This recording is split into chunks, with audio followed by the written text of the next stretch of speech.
Hey, this is Robert DiBernardo with the Mental Performance Department for the Toronto Blue Jays, and I am here with Scott Belford and Adam Mack and the Walk Off podcast.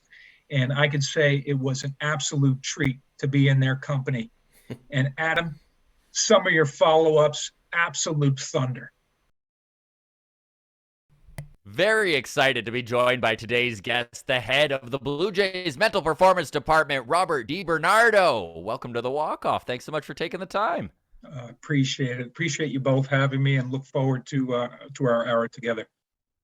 Well, you've got high praise from Dara Harris, friend of the show. Oh boy. Yeah, that's elite company. I appreciate it. Darren and I have had a chance to work together. I think we've overlapped at least a couple years with the Blue Jays, and awesome experience. Very cool. So to start with, I know it's been over 6 months since it happened, but big congratulations on taking over the Mental Performance Department. Very cool. And what an exciting and challenging new endeavor for you. Yeah, really exciting. My predecessor, Ben Frakely, was outstanding.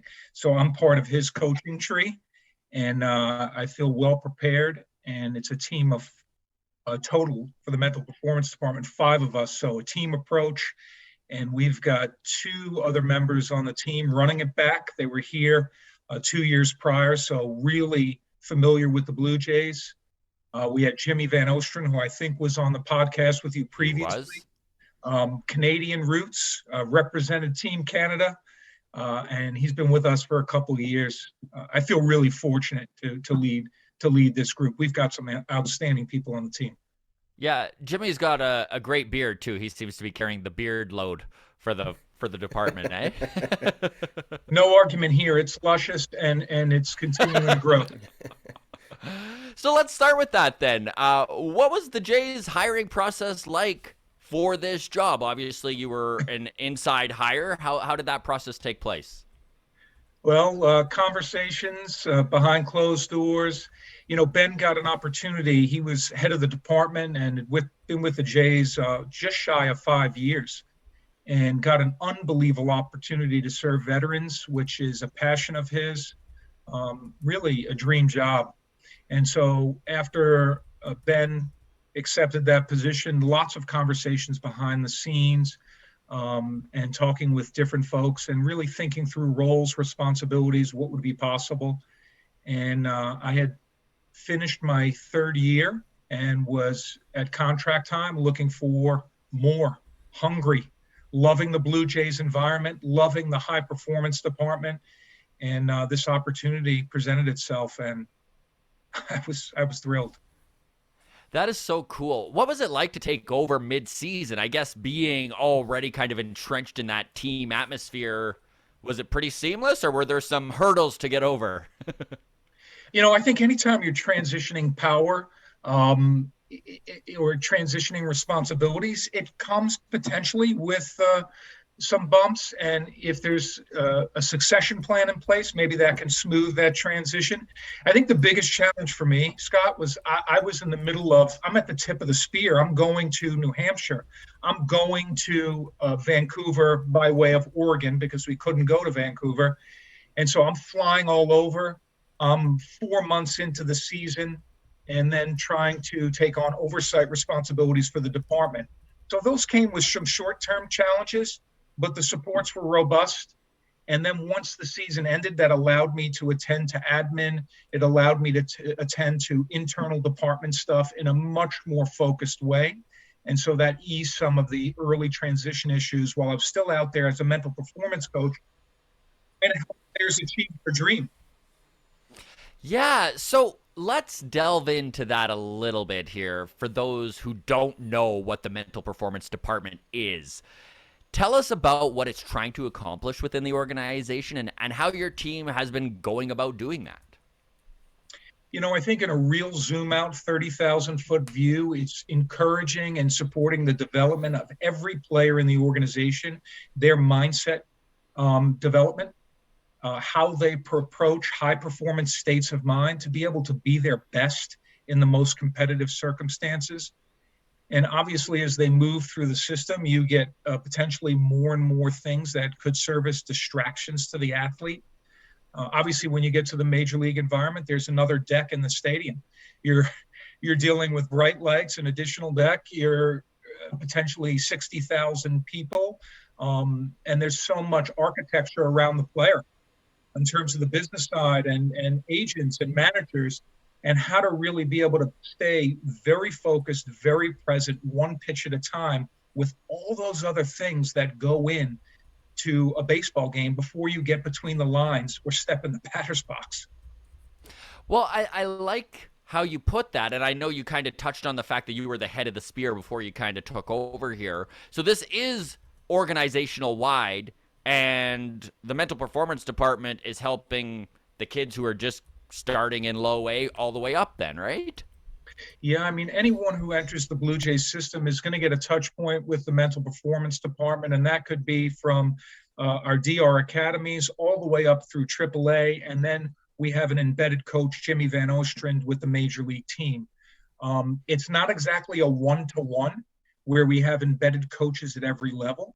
We will have some coaches that will serve multiple teams in season, but we are having touch points with every player and try to scale our services to the many. And we definitely take a person inside the player approach. Really knowing that good humans often make great teammates and good sustainable performers. I like to hear that because, everyone focuses on the consistency of the physical side of things when you're talking throughout an organization, right? Like they're trying to make sure that these guys from AA can go to AAA and they're within a cog within the machine, right? And it's cool to hear that the same sort of approach is being taken from the mental side, which is only really been addressed in the last 10 years in professional sports. It's being a light is being shone on the mental side of things that I guess wasn't before.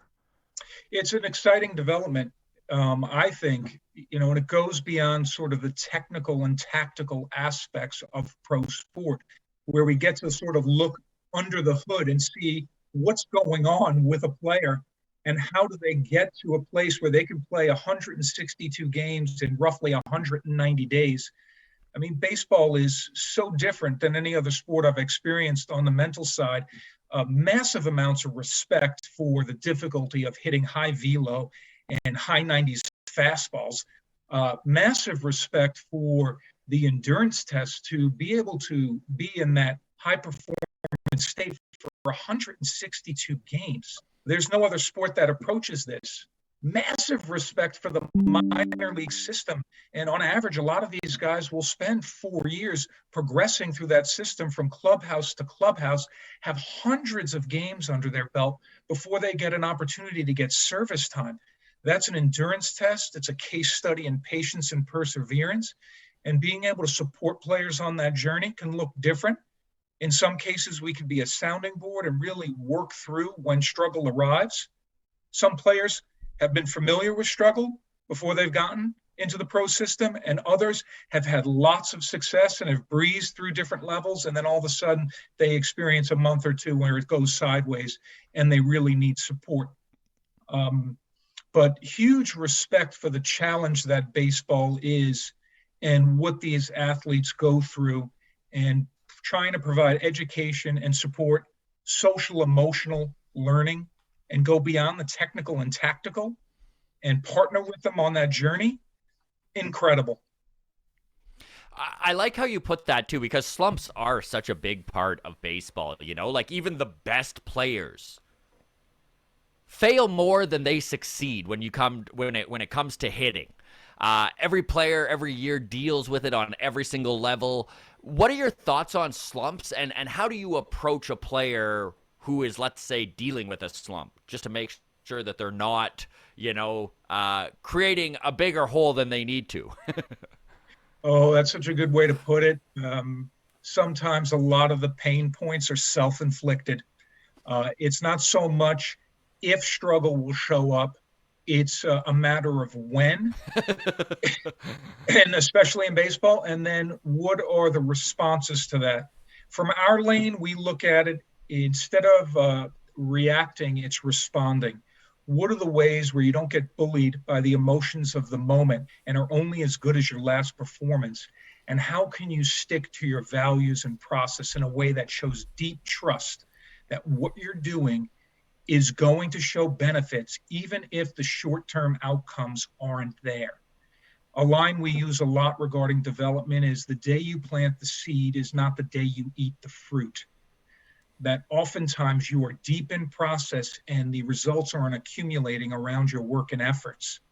And how do you stay the course and still let the game come to you without trying to impose your will or trying to get 4 hits in 1 at bat because it feels like this is a referendum on your whole career. And if I don't get it done right now, or if I don't have a big series, this is bad news. My whole season could go sideways. This is such a unique department in that everybody's mental health and everybody's approach is so different. So it must be a sliding scale as to the individual and the person as to even how you would handle everybody.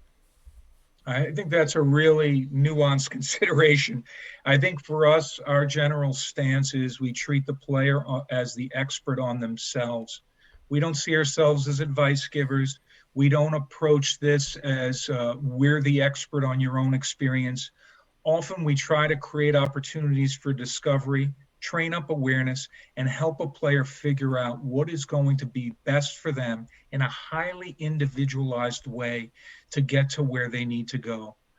For some, it could be being social before the game and just getting out of themselves and getting into the team and playing cards. And for others, it could look like really focused breath work and present moment awareness type exercises to get them in a high performance state of mind.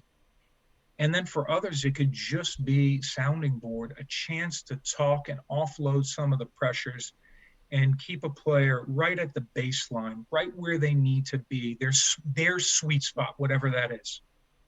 I relate so much to that. Like, both Adam and I are stand-up comedians, and the amount of times before a show when I'm working with a comic that I'll see one guy literally bouncing around shadow boxing, and I'm more of a guy of like, don't talk to me, don't look at me, like. So, sorry, go ahead. I love relating it to that. There are moments you get some stay away vibes from some folks, and their ability to get into their high performance state is very much leave me alone. Yeah. Yeah. So I know, and we brought him up, Jimmy Vano, great guy, just a wonderful man to chat with. And one thing that stood out to us when we were chatting with him last year was his vocabulary, because he always said we. He was always talking about the team. It was, I don't think I heard him say I the entire conversation that we talked to. And obviously, like, a good team culture is always something you see in winning clubhouses. Can you teach someone to think team first? Or is it about bringing in people who already think that way? Or am I asking you a chicken or the egg question here? No, I mean there's a lot to that, and we explore culture and team dynamics in a major way. And I do think there are people that can set the environment, and so others that may not be inclined in that way, others that may be in a place where they are self-focused, they are individually focused on their numbers or their own performance. I think that can be influenced greatly by environment, and having certain keepers of the flame of culture, of the clubhouse, stewards of that experience. Uh, I think our department's understanding of that is it's often best at a peer level. When it's peer to peer, when you have people in the clubhouse that are really giving over to the we, it's extremely powerful, especially if those are people that are not only really high character individuals, but they're high to medium performers as well. They can get it done on the field, and then they also bring the character pieces. They can move the needle with those folks that may be more inclined another way. I think it's really, really important. It's something our department focuses on a lot. And Jimmy Van Ostrin is the consummate teammate. I've worked on a team with him for 2 years. He knows what the name on the front of the jersey means. And quite honestly, in our work on the psychological side, there is support for that. There is what some researchers believe a deep psychological need for us to belong to something bigger than ourselves. There's a deep psychological need for community and belongingness and acceptingness. We all have it. And there's research that supports that. And when you get people connected in that kind of way where they can give over the me for the we, you often get people going beyond job description. They're not just fulfilling what their job is supposed to be on paper, but they start giving you that creative and special stuff, that idea where the sum is greater than the parts, the 1 + 1 = 3. The really magical experiences in a clubhouse where you see people giving over and you see that special contribution. This is so interesting, Robert. It was kind of eye-opening. We had Kirby Snee, lefty, in the bullpen for you guys on the show on Sunday, and we were asking him about the language barrier, and it was really interesting to see him take that question and eliminate the word barrier. Like, he was like, oh no, there's not a barrier. Like, he's like, we all speak baseball. And he's like, from the second that I came up, everyone says hi to each other. Everyone is very focused on it being a team atmosphere type of thing. And he's like, honestly, yeah, there's some hurdles to get over. He's like, we're all speaking different languages, some of us. And he's like, but for the most part, he's like, honestly, I don't even notice it. And that was kind of eye-opening to me because, I speak French and English, but I can't speak Spanish. And my goodness, like, I feel so lost whenever I'm around a bunch of Spanish people. I'm just like, but it was very cool to see him being like, yeah, like, I don't speak the language, but I barely even notice it. I think that's really cool coming from a player. And we have our core values, and core value number one for the Blue Jays is collaboration. And, there are times where organizations have their values on a page, but these are living and breathing. I've been in a few different environments in my time, and I can say that there's walking the talk, and that desire to collaborate is there. And I love the idea of Kirby saying that there are no boundaries there. I do see so many people trying to crosstalk and trying to connect and sharing a passion. The difference between a group and a team is a common purpose. And you can feel mission-driven folks in this org. You can feel it. And I think when difference is bridged and you get people all pulling on the same rope, I think something special can happen. And I think that exists. My Spanish isn't great either. And I spend a lot of time in clubhouses with players from all over the world. It's humbling from all different baseball experiences, but we all have this shared love of baseball, and we all have this shared mission of bringing World Series championships to Canada, and feel deeply about that. And every single person will be needed to do this. We all will have a role to play.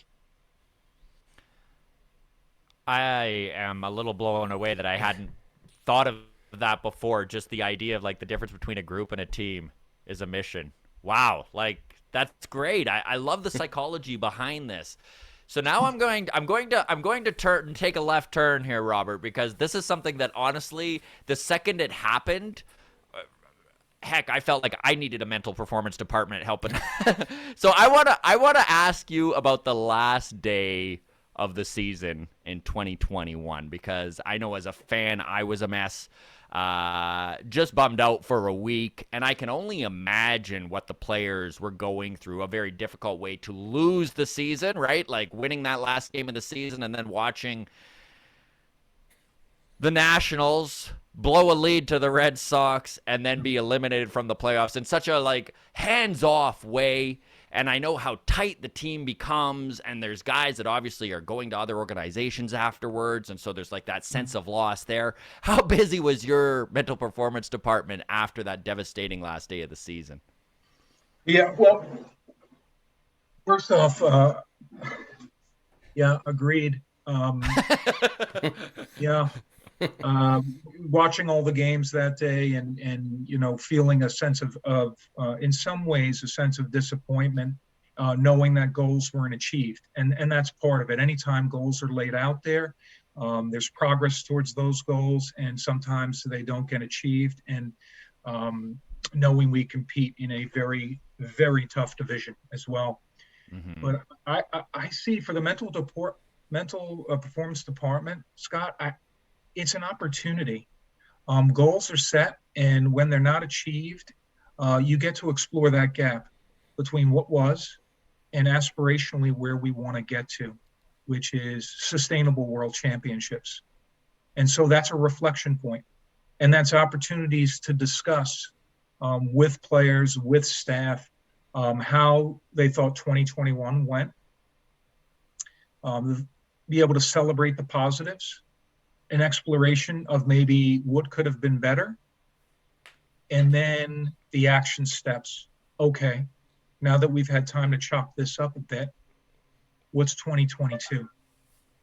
What's it going to look like? So I think, short term processing some of the feelings that go with not achieving goals, and that could lead to, for some, acute disappointment, and for others, processing it differently. But making sure we're reflecting on that and then figuring out what are the action steps going forward. So 2022 is an opportunity to continue to move the needle and improve. And I think that's the lane we work. We definitely work a lot of reflective space. We have a chance with athletes to allow them to process it. Mm-hmm. And then what's the vision going forward? You know what? I just want to jump in there, Scott. What I took away from that is that this team is not, the mission is not to win a World Series. The way you put it, sustainable World Series championships. Like it just really feels like that is the goal, is that this team doesn't just want to be at the top of the hill once. Like really working towards, like you said, sustainable World Series championships. I don't know. Maybe it's because like Scott and I are comedians, so words matter. But like, there's a big difference between if you had just said, the goal is to win a World Series and the goal is sustainable World Series championships. It's just such an important distinction, and I'm happy to hear that. I love you, Adam. Great jumping in, by the way. Nice to have you on board. I think this is very much by design, not a one-off, but the idea of creating something that's special and that's enduring in time and space, and is an expression of championship culture. That, having those highest level achievements are the fullest expression of championship culture and values-based organizations, which are those clear values. And once again, I see people living that out daily. Collaboration, learning. There's a line that the only sustainable competitive advantage is learning faster. And so what are the efficiencies we have around learning, how open we are as individuals in the org to continue to improve? And part of that would be the reflection process. Look, the goal wasn't achieved last year. How was that? How do we look in the mirror? What can we do? How do we process this? And then what are the steps going forward?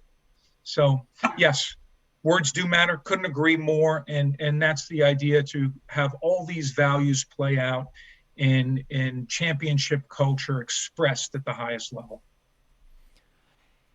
Watching this team last year, one thing that fans across the board, I think it stood out to them, was what a fun, young, exuberant team this was, especially if you compare it to the last time the Jays were competitive, 2015, 2016, where they were staunch and it was all business, and I loved both teams, but How important is it to have fun while playing baseball? I mean, you can have all the goals and you can have all of this, but to watch your team play loose and play fun, there's got to be advantages to that. I mean, there's research to support that positive emotions and emotional contagion, and what happens too when people are having fun and they're playing versus doing a job, and the level of creativity and engagement you can get. This team seemed joyful. Uh, they were whistling while they worked, and I think they Yeah. were building a fan base around them that was excited, and it was, from my perspective, just beautiful to watch. Um, and noticing and capturing the good. Part of what we do as a mental performance department, we discuss this a lot, is a optimism or a learned optimism for folks that are hardwired for a negativity bias. There's a lot to support that. We have 60 to 90,000 thoughts a day, often repetitive and often with a negative bias. We're trained to scan the environment for threats, and we're threat detectors. And so being able to notice and hunt the good, and the ability to celebrate some of the wins and the progress, and allow ourselves to experience those positive emotions, there's real benefit to that, and even contagion that can happen throughout a locker room and potentially an organization. And this team embodied a lot of that joy, a lot of that moxie, a lot of that youthful spirit. And I think they were lighting up hearts and minds around baseball. Mm-hmm. It's funny, the positivity side of things, and I do relate to that, in that comedy in general can sometimes skew very negative, which is, people would think the other side, right? But comedians can tend to be very negative. But if you have a positive guy in the group who's just like exuding this positivity, it is very contagious. It's just something that everyone catches. And it was funny watching little snippets. You'd catch it on in the clubhouse, or on the bench, right? Like there's a couple that stood out to me where, like, they had the camera on Lourdes and Randall Grishik, and Lourdes just kind of did the around the shoulder and tapped him on the other shoulder, and then we watched Randall do this, and it's just like, what a funny, goofy little thing to do. You can just tell that they're having fun with each other. Or even Vladdy mimicking Romano as he's doing his low squats before he got rid of that, right? Like, very cool. And the contagious part of it, I totally get that. I love it. Yeah, and there are other organizations out there that value this joy and self-expression. I think we saw that sort of flashpoint with the Golden State Warriors years back, when they brought a playfulness and an exuberance and a joy for the game, and a culture that allowed for some self-expression. It wasn't all conformity or staying in your lane, but there were these expressions. And I think that captured the city of San Francisco, and probably more over the globe, with their style of play. That's a great example. So 2021 saw a lot of hurdles thrown the Toronto Blue Jays' way.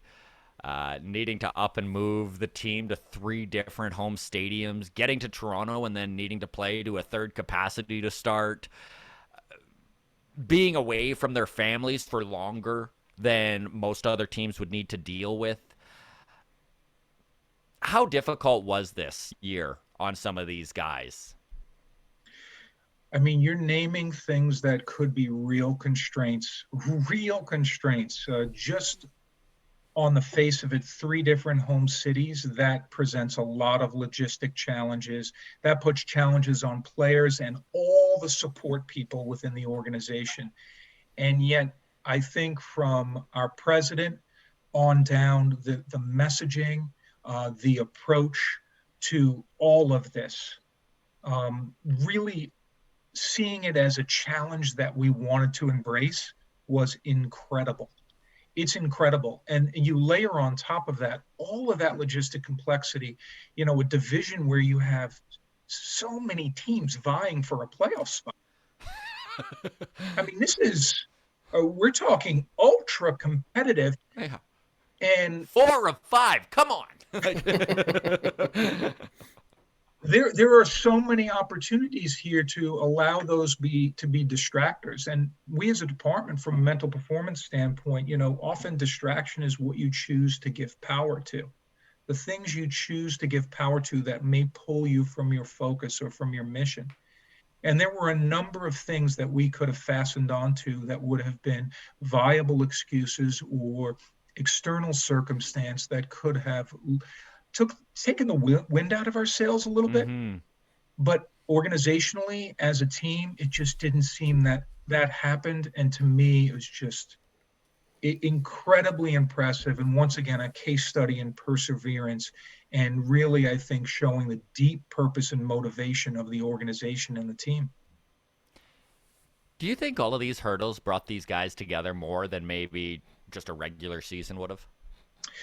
There's a lot to say that shared adversity is one of the best way to create deep and enduring bonds.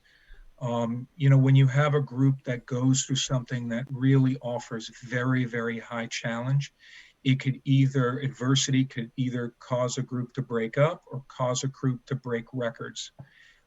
You see this baked into a lot of training in the military or elite forces groups, where the kind of adversity and shared adversity that they go through pushes them to their very limits, and the bonds that they create are so deep that over space and time, you could have someone that's part of that brotherhood that didn't speak with someone they went through that experience with for 30 years, but when they pick up the phone, it's as if it was yesterday.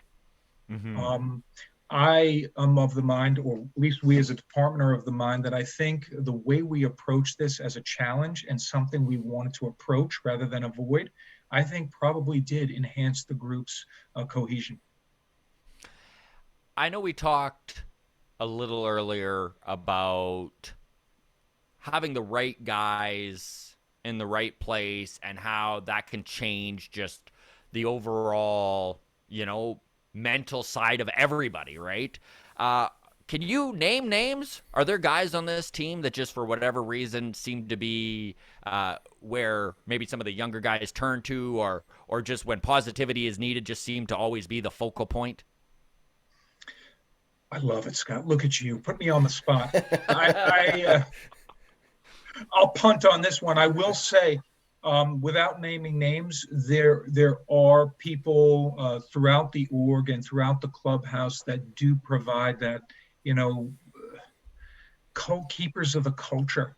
They're just so vital, givers. And there were people in that clubhouse doing that. There are people throughout the org that do that. And they're bellwethers. They're so important. But yes, I would say there were people, I think, that provided that. And I guess depends on who you ask, who they thought those people were. Right. But they existed. Yeah, because everyone, I guess, would be drawn to different personalities and people exuding that positivity or whatever in different ways. Like, I know we had Tim Mays on the show last year, and he's a guy who's very mild-mannered, soft-spoken, incredibly intelligent. I mean, he got his master's, and then there's guys, like Vladdy, who are bouncing around and always very active, and just or Jordan Romano, who just for whatever reason, by about the second inning, he's pacing that bullpen, even though he's got 8 innings to go before he's coming in. So, yeah, no, a unique dynamic for sure. Do you approach guys in low A and A ball a little differently than the big leaguers, or is it more, again, just individual across the board and it depends? I think that's another really nuanced question, depending on where they are within the system. Right. I mean, we can't make blanket assumptions that because they're at low A, they may need life skills kinds of work. But we do have programming, I think, that is dependent on where they may be in the system, and we can tweak it based on the individual needs of that player. So for instance, if you're working potentially with a 16, 17-year-old that's at a DR academy, perhaps this is their first time out of the home. And so we're working parts of our life skills curriculum a little bit more heavily, just to help that player adjust to what it's like being part of a pro environment, having their first job where they're paid, and they're no longer having some of those life skills attended to by a parent or family members. And that could be the bulk of curriculum. We could have someone that's at the lower levels that maybe is really self-sufficient and is really looking to fine-tune their level of focus or their routines.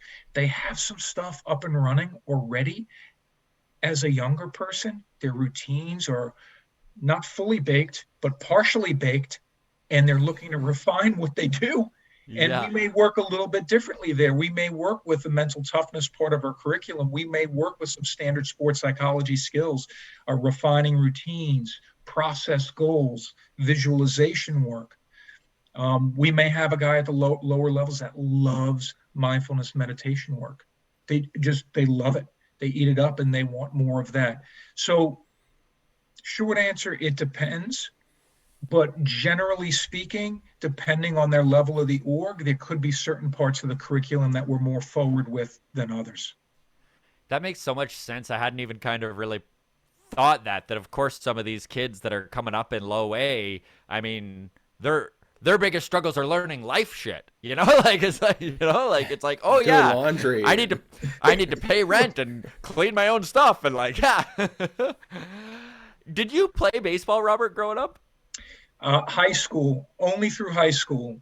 And that was it. I tried to be a walk-on at Boston University. I got through 2 days and not even close. Cut after 2 days of a week-long tryout.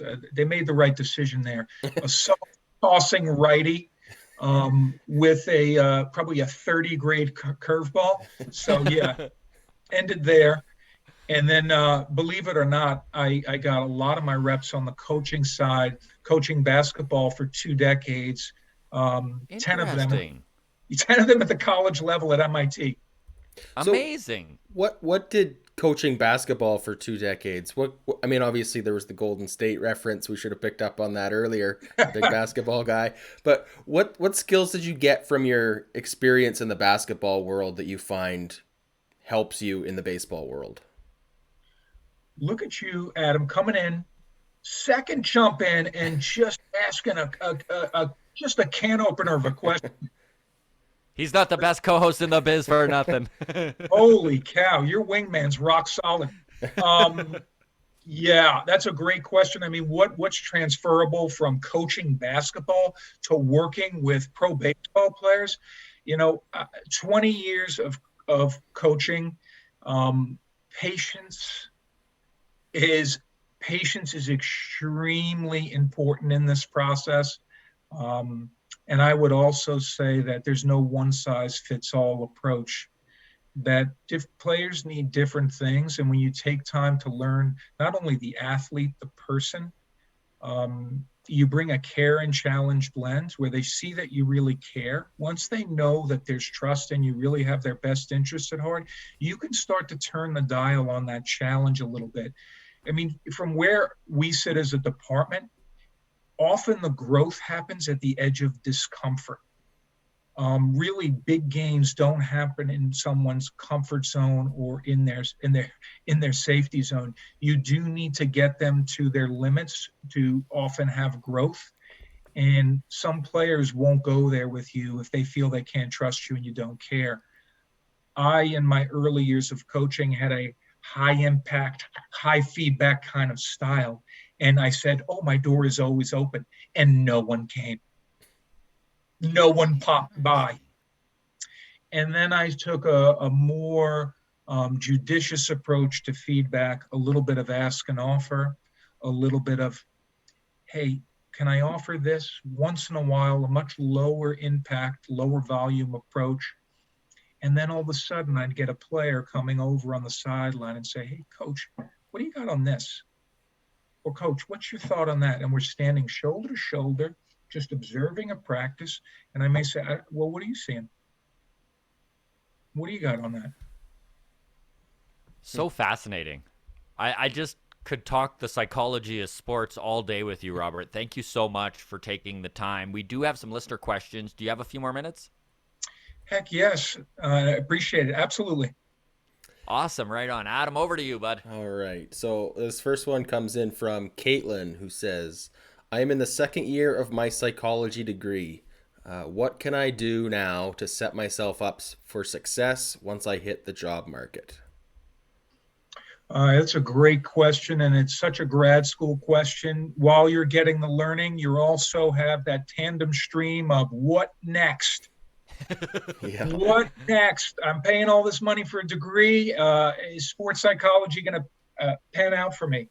Um, if I were to offer advice, I think it's really important to get out there and start meeting some folks and do some informational interviewing, seeing not only what's out there, but what might be a good fit for your skill set too.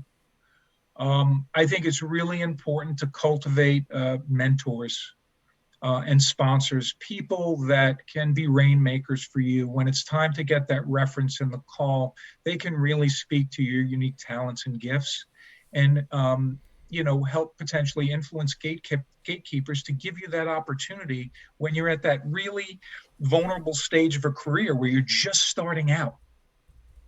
And then I would also say master of craft. Really beat your craft. Get out there and get as many reps as you can and see if you can get someone to give you feedback on that and stay open when they do, and continue to get really, really good at your craft. And a lot of times that can happen off Broadway. There's no small venue. If you're doing a one-on-one or if you're doing a talk, those are really great opportunities to practice and not take advantage of it. Malcolm Gladwell talked about this with the Beatles, that, we're an overnight sensation that took 10 years to be an overnight sensation. Yeah. We did 400 gigs in Hamburg, Germany to be an overnight sensation. Practice matters, and feedback when you're doing that matters. So that would be just some of my advice. I love the Malcolm Gladwell reference, so that's great. And that's just great advice no matter what you're doing, Like, it's so funny how, as a stand-up, the amount of times people come up after a show and are like, oh, man, you have such an easy job. You're only working an hour a day. And it's like, you have no idea, like, the 15 years it took to get here. Like, it reminds me of when I first got into comedy, I heard the story of the Chinese bamboo tree. And I know you mentioned the fruit earlier in the interview there, that you plant a seed today for a fruit that you eat tomorrow. And the Chinese bamboo tree is, something that needs to be watered every day, and you see no growth out of it for 4 or 5 years, and then all of a sudden it shoots up like 90 feet in a month. So with that in mind, this one comes from Dylan, and this says, do prospects ever reach out for help/guidance as they come to terms with the end of their baseball career? And do you help these guys transition into life after ball? Wow, Dylan, that's a really great question. And, I think the broader culture is normalizing help seeking in general. So it's less stigmatized to say, oh, you know what? I am going through a little bit of difficulty, and maybe there are resources around me that I could engage with. So I think more generally in the culture, I think help seeking is being normalized.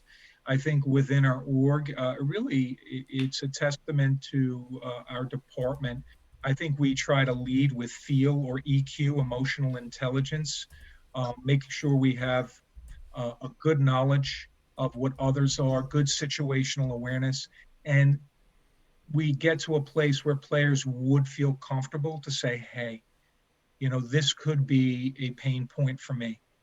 We try to do things in a proactive way, catch them upstream. We know that for the majority of the players in the system, the odds are stacked against them, and they will not get service time. And therefore, this is whole person development. What are the other relationships that sustain you? You are bigger than baseball. What are other identities that could be gaining traction that aren't seen as exit strategies or plan Bs that will pull you from your mission because you want to be a baseball player, but will make you a well-rounded individual? So as you transition out of sport, you feel stable and empowered to have impact in some other part of your life beyond your athletic journey. Look, it's difficult. There's blood, sweat, and tears for these guys. And when you talk about someone considering end of career or retirement after their total time investment, their personal investment, their family investment in doing this and going all in, we take it very, very seriously, and we try to provide enormous support at that moment in their career, because it is a vulnerable moment. It's not easy, and there are times it's a fraught process. It doesn't come without tears, and there are some aspects of grief and loss that map on to end of baseball career, and I have. And our department has been humbled to be part of that process and watch players go through that experience where they realize maybe the dream is coming to an end, and what's next. Mm-hmm. And I'm hopeful, and I'm empowered, and I feel really ready for what is next.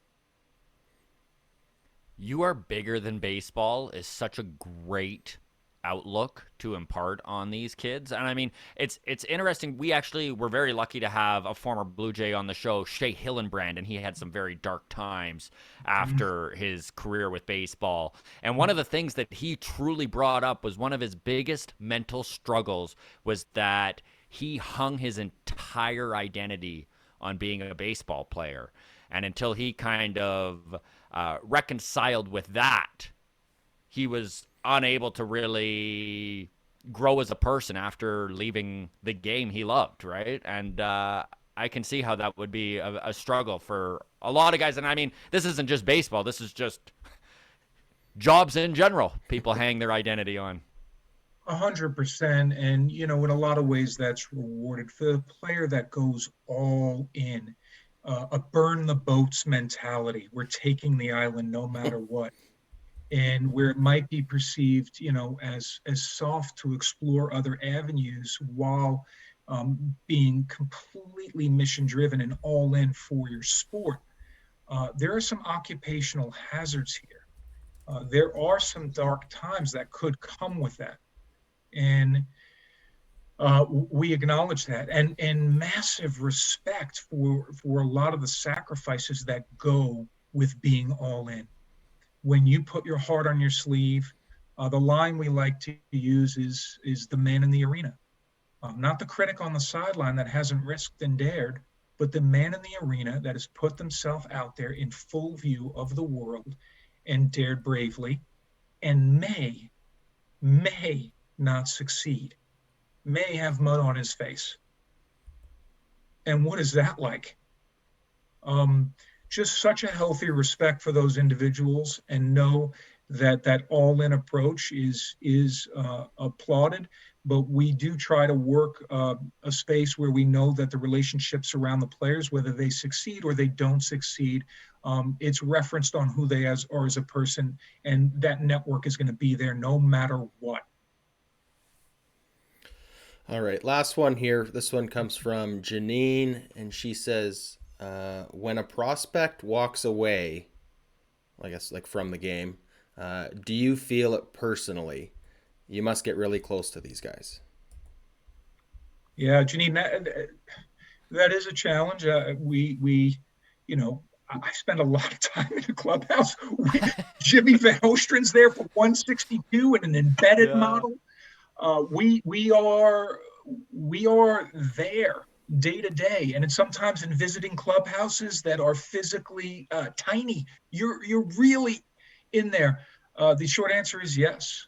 There is some investment in seeing players want to reach their dreams. I think that's really important. I think professional boundaries are important too, but I believe this is heart work as well. And hearing players' stories and getting them seeing them go through those day-to-day challenges. Yeah, I want all these players to achieve their dreams and to play at the highest levels and have their families sitting in the stands cheering them on and seeing that from childhood what they hoped would be. There it is right in front of them. So yes, it is at times it can be tough to watch as a player goes through that internal calculus of, all right, here I am at age, here's what's going on. here are some of the, I've got some hard miles on the body, and maybe time to exit.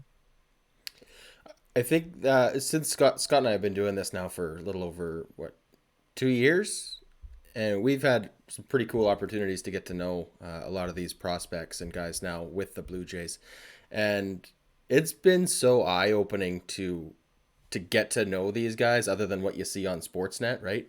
And I think one of the ones that really hit, I think Scott and I both quite impactfully, was Taylor Sacedo, who he told us like he retired from baseball essentially, right? Like he had come to terms with the fact that he had gone as far as baseball could take him, and he was, quite literally hanging it up.